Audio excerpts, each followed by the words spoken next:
This video isn't here to convince you to buy this mouse. Let me explain.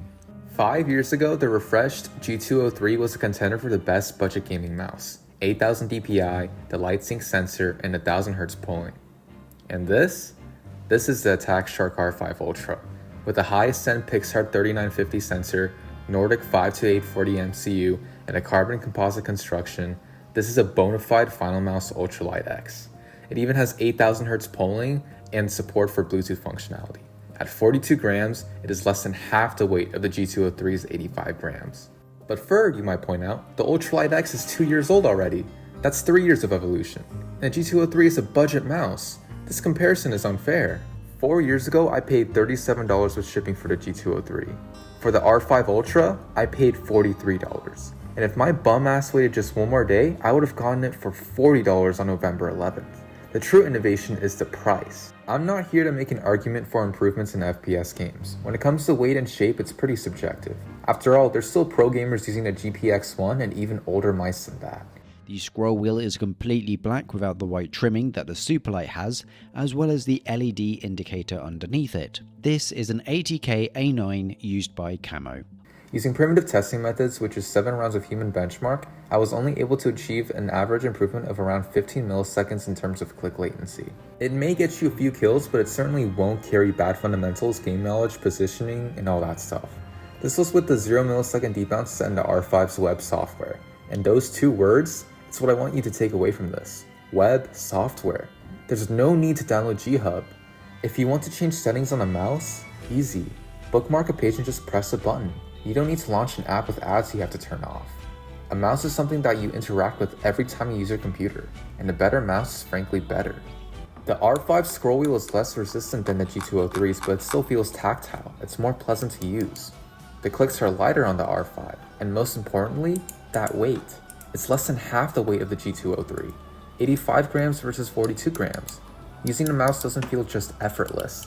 It feels like an extension of your own hand, as though you're commanding the mouse directly and not through an object. And the Bluetooth functionality is also great. When I need to bring my laptop for engineering classes, I don't need to pack a dongle with me. I don't need to untangle a cable either. It does everything a mouse needs to do well. It's not all sunshine and rainbows though.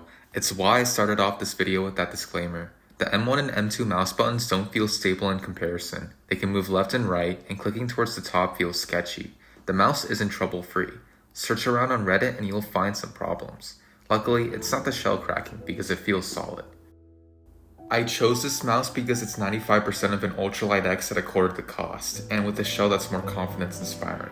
When that mouse came out, I was in love with what it represented. Carbon fiber chassis, top tier internals, and now you can get it for a quarter the cost. But that doesn't mean this is the best option. Looking for the lightest option in this price? You don't even need holes. You can get a cheaper 38 gram Attack VXC Mad R for around $35 with coupons. It'll even have a Pixar 3395 sensor, which is barely worse. In fact, it's good enough for Optimum Tech's Zero mouse. Made for their ULX and just shrink it down even more into this insanely tiny optimized form factor. For the main specs, you've got a Pixar 3395 sensor, which sits just in front of your thumb. However, it'll have no holes this time and it has optical switches. This is actually the option I'd recommend for this price. It's nearly endgame light for 2 Chipotle bowls. However, if you get unlucky, you'll get an uneven scratching base. Newer badges won't have this issue. And the VXC Mad R Major is the same thing with the 3950 sensor. However, I wouldn't pay extra for a slightly better sensor. But weight isn't everything. After all, shape is also very important. If you're chasing a G Pro X super light shape and weight, you can get an Attack A9 for $30 before coupons. That is the 3395 sensor version. Or you can get an Attack X1 with the Viper V3 shape. The best time to buy would probably be around Black Friday, November 11th, or Christmas, primarily because of the coupons available by then. Don't be in a rush to buy when it's not on sale because sellers often hike up prices beforehand. Every month has a dedicated sales period on AliExpress. While these mice are still worth it at full price, sales make them significantly cheaper. And this is why I think there is no excuse to have a bad mouse. If you get unlucky, yes, it'll fail on you, but even mainstream mice can have issues, and I think at these prices, it's worth the risk. The barrier to entry of good mice that will improve your life for hours at a time, for years, is extremely low now. This is life-changing tech.